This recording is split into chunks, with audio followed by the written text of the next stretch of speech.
Assalamualaikum warahmatullahi wabarakatuh. Perkenalkan, nama saya Abdul Fauzan dari kelas PMT 4B. Di sini saya akan menjelaskan bagaimana menghitung alokasi waktu efektif belajar siswa. Di sini saya pakai formatnya punya SMA 1 Negeri Kampar Timur ya.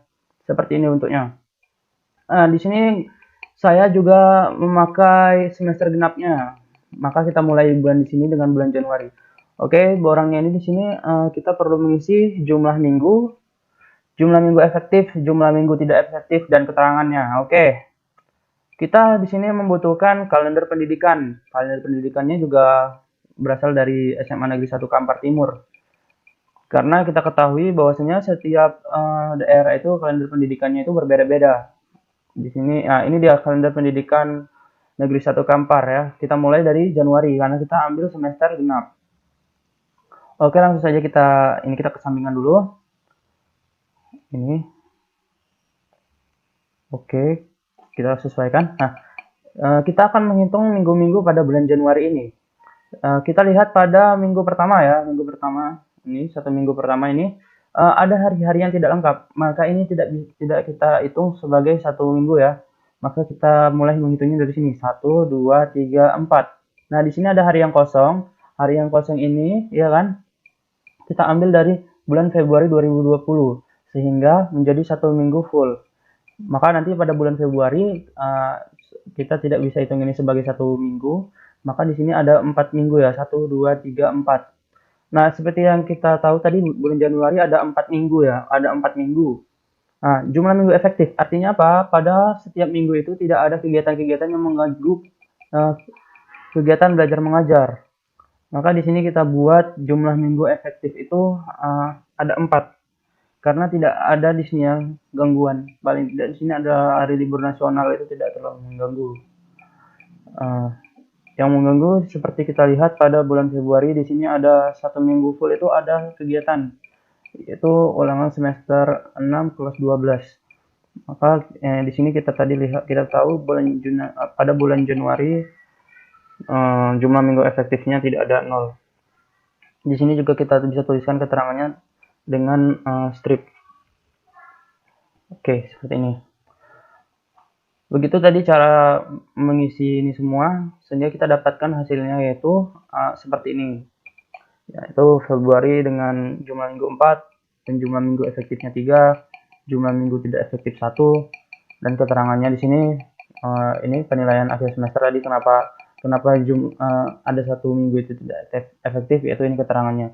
Penilaian akhir, ada ujian penilaian akhir semester ya untuk kelas 12.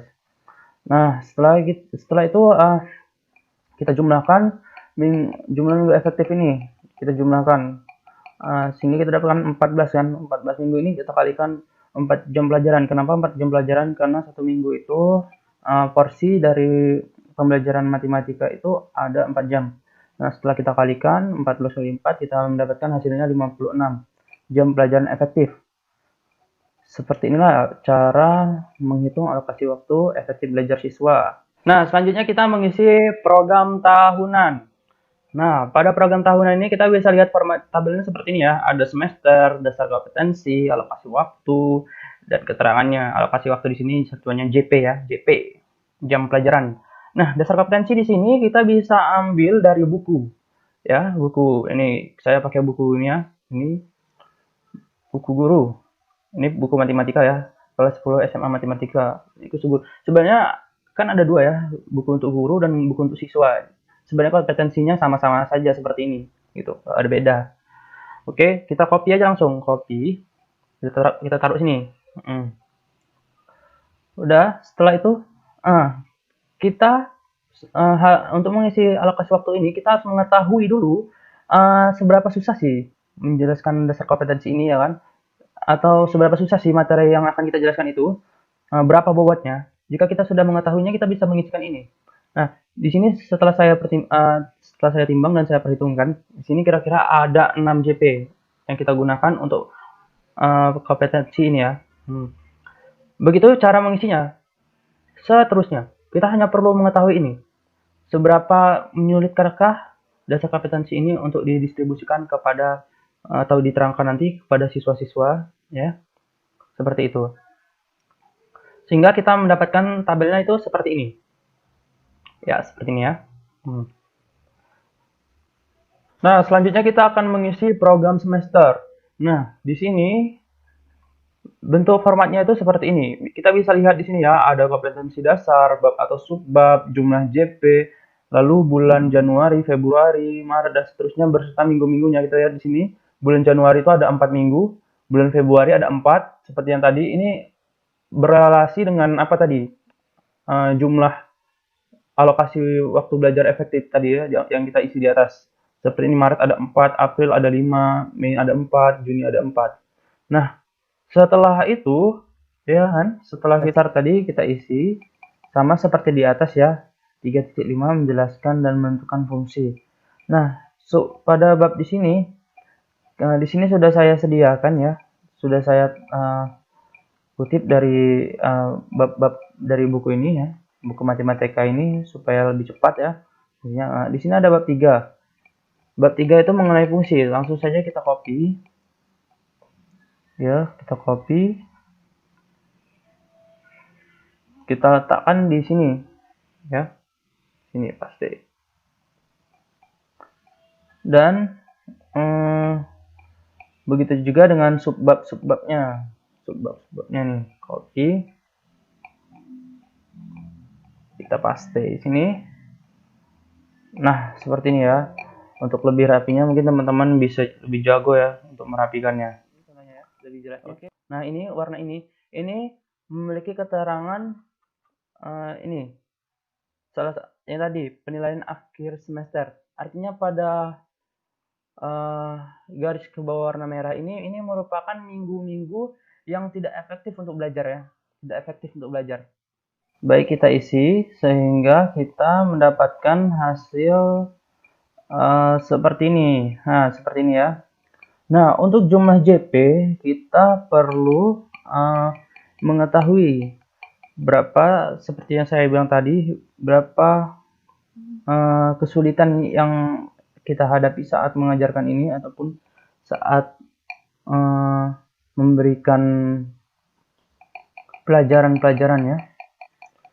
Nah, di sini tentunya kita sudah belajar matematika Kapitas Lekta ya. Maka di sini kita bisa simpulkan ada 16 pada satu bab ya. Pada satu bab itu ada 16 JP.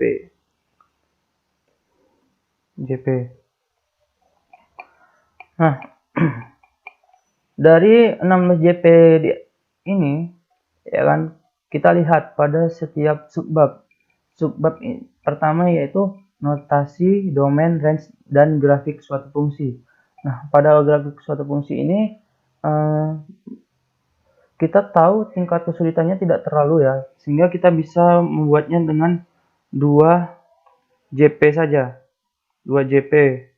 Lalu yang ketiga ada operasi aljabar ya. Operasi aljabar ini kita buat juga 2 JP. 2 JP. 2 JP. Nah, di sini juga kita buat ulangan harian itu 2 JP ya. 2 JP. Ini berdasarkan tingkat kesulitan serta pertimbangan pembelajaran ya. Nah, kira-kira seperti ini. Lalu kita isikan ke dalam setiap minggunya. Di sini ada minggu pertama ya. Minggu pertama ini kita isi 4 jam. Karena seperti yang saya bilang tadi, ini 4 JP itu per minggu. Jadi pada satu minggu itu porsi pembelajaran matematika itu ada 4 jam. Maka di sini kita bisa tuliskan 2 ya, 2. Nah, dan di sini juga 2. Nah, karena satu minggu itu sudah 4 jam, sudah full ya, kita isi ke sampingnya, ke minggu kedua, untuk ulangan hariannya kedua. Nah, seperti ini cara mengisinya, begitu seterusnya ke bawah. Nah, seperti ini sudah full, kita arahkan ke minggu selanjutnya ya, seperti ini. Oke, mungkin ini saja yang bisa saya sampaikan. Akhirul kalam. Wassalamualaikum warahmatullahi wabarakatuh.